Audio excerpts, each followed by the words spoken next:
নমস্কার, আমি বাপিদা। এই গানের ভিডিওটা দেখছেন আমার মোবাইল থেকে।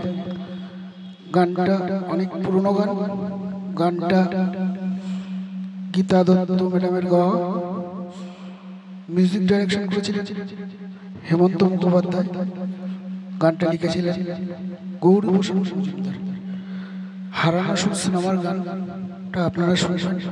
যদি ভালো লাগে একটা লাইক করুন, কমেন্ট করুন আর শেয়ার করুন। কাকিমাকে অনুরোধ করে এই গানটা আমি গাইতে বললাম। এবার সবটাই আপনারা শুনলে বুঝতে পারবেন কতটা ভালো গেয়েছেন।